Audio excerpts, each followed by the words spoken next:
avant tout d'abord ñu ngi jaar ñëpp di ñuy ñëpp ci at mu bees bi nga xam ne nii si la ñu dugg ci muy 2019 ci ziar bi ak nuyoo bi ñu ngi ciy jiital kilifa diine yi di ci teg tamit kilifa aada yi nga xam ne nii ñoo ŋànk réew mi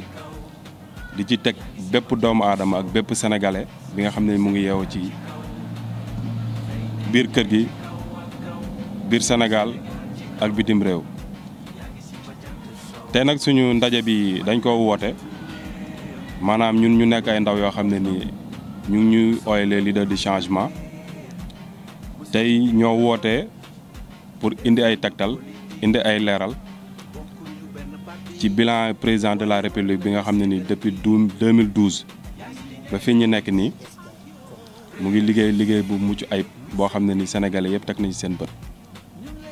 boo xoolee nag les leaders du changement dafa nekk ay ndaw yoo xam ne nii ñu ngi toll ci 2500 ndaw maanaam juróomi junni ndaw yoo xam ne nii ñu ngi biir Sénégal ñenn ñi ñu ngi bitim réew ñenn ñi ay fonctionnaires lañ ñenn ñi ay cadres lañ ñenn ñi ay étudiants lañ ñenn ñi ay élèves lañ ñenn ñi ay baana ak ay moodu yoo xam ne nii ñoom ñoo boole seen xalaat boole seen doole pour taxawal les leaders du changement. ndaxte leader du changement dafa nekk kuréel goo xam ne nii ñu si bëri ci APR la ñu bokk ñu si bëri si la ñuy yëngu depuis le début bi président sosé APR ba léegi ñoom ñu ngi ciy xar seen tànk tubéy ci loolu la ñu nekk tey ci loolu la ñuy nekk suba pour que président li nga xam ne ni sumb na ko ci premier mandat bi yàlla def incha allah rabbi ñu jàppale ko dooleel ko ba mu am deuxième mandat bu sedd guy. ci kaw loolu nag gis nañ ne président de la république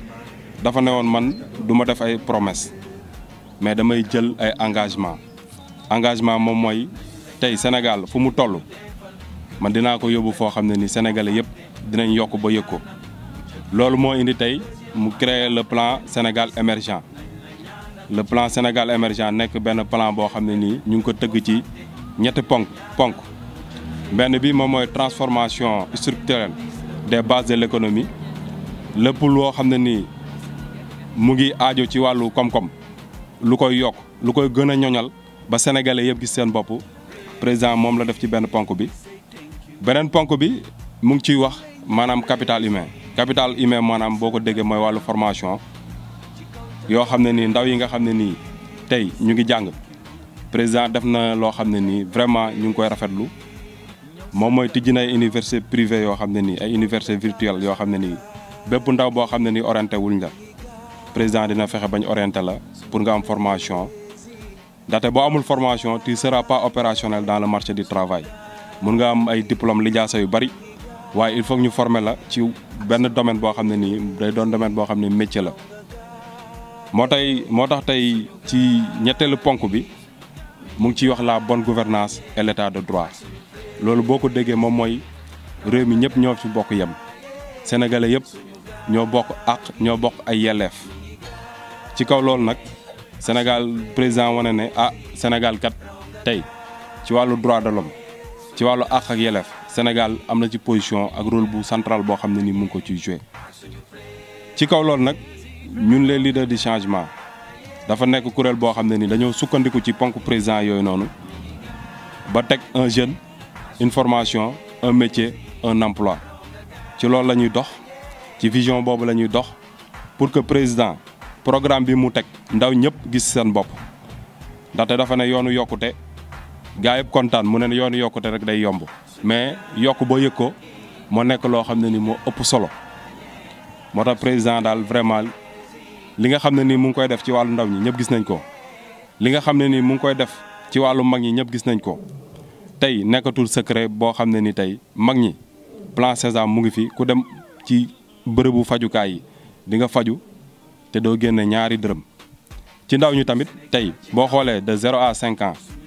tey président def na loo xam ne dafa mucc ayib tey ndaw boo xam ne nii yaa ngi ci 0 à 5 ans mun nga dem ci bërëbu fajukaay yi dinañ la faj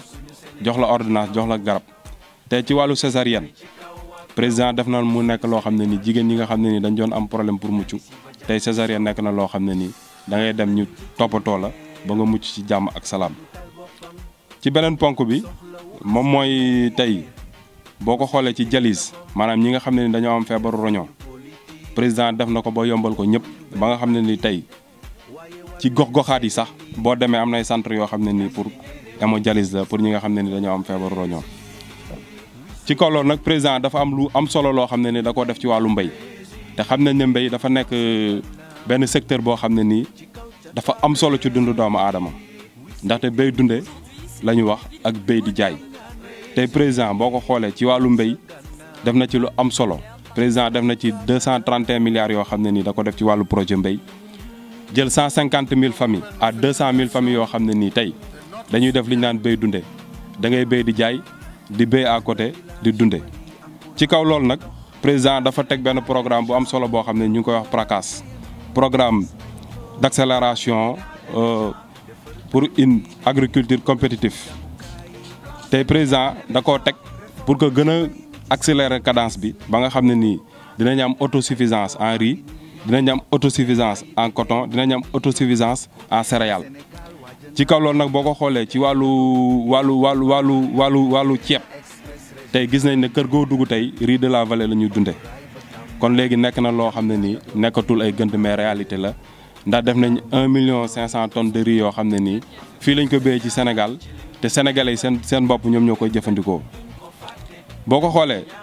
de 2012 buñ ko teqalee ak tey liñ béyoon ci ceeb mu ngi toll ci 45 000 tonnes 824 kilos si la tolloon tey boo ko xoolee ci 2017 bii rek béy nañ lu toll ci million tonnes ak xaaj donc mu nekk loo xam ne ni dafa am solo ndax président dafa jël béykat def ko au centre du Sénégal ndax béykat waratul nekk koo xam ne ni rek dañaan kii béykat la mais daf leen def ñu nekk ay entrepreneur nekk ay agriculteur mu mécaniser agriculture tey boo ko xoolee rek def na plus de 1000 tracteurs yoo xam ne nii président def na ko pour béykat yi mun di béy di ñu mun a moderniser agriculture bi ba nga xam ne ni tey agriculture bi dina mucc ayib ci kaw loolu boo xoolee 1000 tracteurs yooyu président teg tey ñu ngi koy xayma ci plus de 32 milliards yoo xam ne nii def na ko pour subventionner ko pour que béykat yi mun cee gis seen bopp mu nekk loo xam ne nii ñun ñu nekk ci réewu taaxee ak réewu kaw yi ñu ngi koy rafetlu ci kaw loolu nag tey les leaders du changement dugal nañ seen loxo bu baax ci wàllu njàng mi ndax tey am na ay ndaw yoo xam ne yu bëri yoo xam ne jàppale nañ leen ba ñu am ay bourse ci université privée yi ba tey ñoom ñëpp ñu ngi jàngi te ci wàllu social nag am na lu bëri lu am solo loo xam ne nii ñu ngi ko ciy def te vraiment ñu bëri ñu ngi rafetlu loolu ndaxte boo déggee ñu ne la leader du changement dafa nekk mbir moo xam ne nii yoonu yokkute la maanaam changement la changement nag boo ko déggee ci wàllu koom-koom ci wàllu jikko ci wàllu citoyenneté loolu la ñuy dox ci kaw loolu nag gis nañ situation politique bi ni mu posé woo tey def nañ loi parrainage boo xam ne nii sénégalais si boppam ñoom ñoo tànn ñi nga xam ne nii ñoom lañ bëgg ñu briguer suffrage yu sénégalais yi maanaam ñu laaj xobu sénégalais yi ci kaw loolu nag coow lu bari na trop waaye finalement def nañ ko en toute neutralité tey conseil constitutionnel ak kuréel gi nga xam ne nii ñoom ñooy société civile si boppam ñoom ñoo ko saytu ak candidat yi nga xam ne nii bëggoon nañoo présenté wu pour xëccoo njiiti réew mi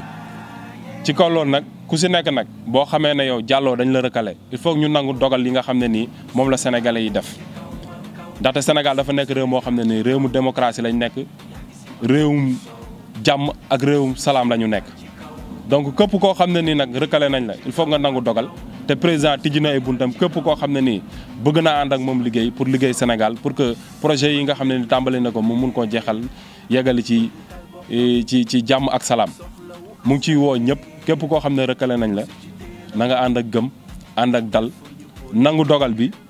xool ki nga xam ne nii moo la neex nga ànd ak moom bu nekkee président moo leen neex te bu ñu sañoon ngeen ñëw ànd ak président bu nekkee nag keneen moo leen neex tamit am ngeen ci droit ngeen dem ngeen jàppale kooku di bàyyi yàq der bi di bàyyi xaste bi di bàyyi ŋàññ bi ndax je crois que ne am na si ay nit yoo xam ne ni jot nañ fee wax loo xam ne ni vraiment rafetluñ ko ñun les sénégalais tey boo ko xoolee Pape Diop ñëpp a xam ne am na ay ndombal tànk yu mu amoon ci réew mi te tey taxaw na am ay kàddu yoo xam ne ni teg na ko ci njiitu réew mi te njiitu réew mi nekk na koo xam ne ni institution la te institution sénégalais yëpp ñoom ñoo ko bokk amul ku nekk ci kuje gi amul ku nekk ci bopp réew mi ñëpp ñoo bokk institution yi donc dañoo war a jox cër jox orma le président de la république nga xam ne yàlla moo ko fi teg tey ñu ngi ko fal à 65% des suffrages donc majorité moom moo ko fal mu nekk loo xam ne nii c'est du jamais vu dans l'échiquier politique du Sénégal ñu war koo nangu. ci kaw loolu nag moom Ablaye Wade jotoon na ko fee tuumal ne ci wàllu ñi nga xam ne nii tey ay néew di doole maanaam ñi nga xam ne nii tey dañoo am feebaru der ñu leen di wax puune yi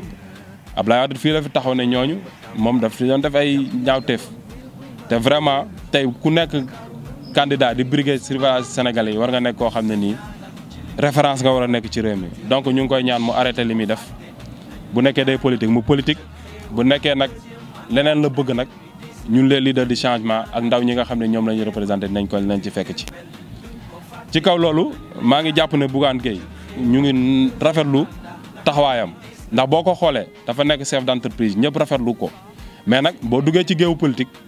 da ngay considérer sa bopp comme adversaire politique par rapport aux autres te ñëpp gis nañ ne président de la république mosul taxaw wax ju ñaaw mbaa mu jëf ko ci kenn donc dootuñu nangu keneen jóge ci àll ba ñëw di teg ci daram loo xam ne nii réew mi da ko ponk réew mi nangu ko donc ñu ngi koy ñaan mu arrêté commérage bi muy def ak farce bi muy def ndax yow boo jàppee ne yow da ngaa am mbooloo ñu dem ba ci biir def parrainage jàlloo donc amoo mbooloo public nga am ndax on ne peut pas concevoir nga ne am nga plus de 700 000 voix yoo xam ne nii ñoom ñoo la parrainel personne te biñ demee ba ci biir gis nañ ne loolu yëpp amul donc sénégalais yi ñëpp mun nañ leen nax mais nax mi dafa am fu mu yem ñoom bu ñu demee nag pour décider ñoom dinañ décider te duñ ci xaar kenn donc je crois que recalé boobu ñu la def tey gis nañ ne yow li nga toll rek loolu lañ la delloo njukkal te je pense que ne tey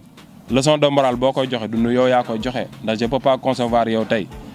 ngay dawal benn mbir moo xam ne ni sa entreprise kenn amul droit syndiqué kenn amul droit wax nga dàq ay nit yoo xam ne ni dàq nga leen sans droit yoo xam ne da nga mujj ñu yóbbu la ci bërëbu attekaay yi nga changé seen contrat defal leen ay CDD te ay CDI lañ amoon ñu yóbbuwaat nga def appel ñu gañe la donc je pense que ne kooku nekkul référence boo xam ne nii ndaw ñu nawloo nañ ko ndax kuy dàq ay ndaw donc koo nekkul nit koo xam ne ni mun na créer emploi ci kaw loolu nag ñun du ñu nekk fii nii di wax lu ñaaw mbaa ñu koy jëf ndax président yaruñu ci loolu daf ñoo yar ci yar ak teggin ak bëgg ca réew ak patriotisme ak politique ngir sa réew suqaliku jàpp ngir sa réew mu jëm kanam nga fonk ay raaya réew mi nga fonk ponk yi nga xam ne ni moom lañ def ci réew mi ci kaw loolu nag bon ku si nekk am nga droit far fu la neex tey boo ko xoolee keneen ki ñuy wax Ousmane Sonko am nañ ñoo xam ne ni faral nañ ko ñu ngi koy nangu waaye nag du ñu nangu ngay wax loo xam ne nii du dëgg ndax boo bëggee jiite ay ndaw mbaa nga bëgg a yor réew mi ëllëg nit da ngay faral di wax dëgg ndax dëgg la yàlla bëgg tey lépp loo wax na nekk loo xam ne ni dëggu la ndax des fois nga yëkkati kàddu yoo xam ne nii li nga ciy wax xamoo ci dara wala li nga ciy wax amoo fenn foo ko teg mu nekk ay kàddu sos mu nekk kàddu yoo xam ne nii lépp pour yàq la te ndaw ñi seen bopp la majorité ñi nga xam ne ni c'est les primo-votants ñi faloon président gis nañ jéego yi nga xam ne ni président def na ko ci wàllu kaw gi ci wàllu mbéy mi ci wàllu càmm gi ci wàllu industrie def na ko ci wàllu économie tey boo ko xoolee Ousmane Sonko donc ñu ngi lay wax interpellé ne boo amee looy lijjanti nga lijjanti en tant que fonctionnaire ba pare di divulguer secret yi nga xam ne ni moom mooy secret d'entreprise te tey da nga waroon am droit de réserve même bu nekkee ne yow da ngaa génn ci entreprise bi tamit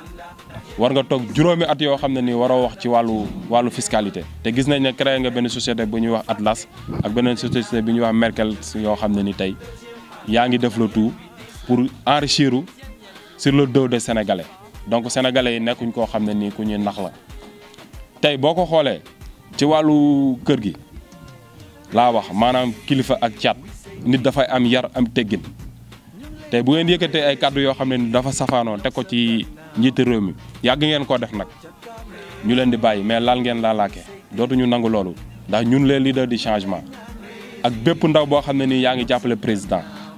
dinañ takk suñu ndigg dinañ taxawaay boo xam ne nii dootuñu nangu kenn di wax lu safaanoo président ci kaw loolu nag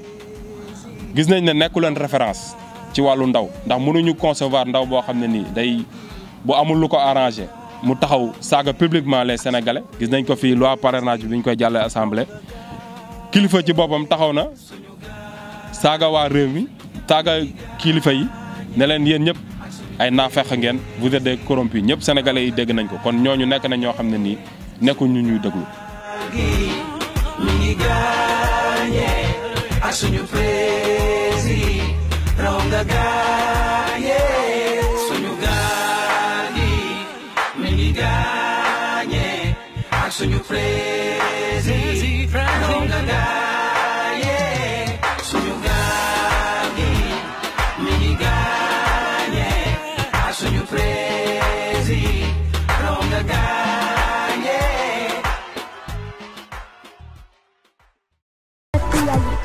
Sur Sen TV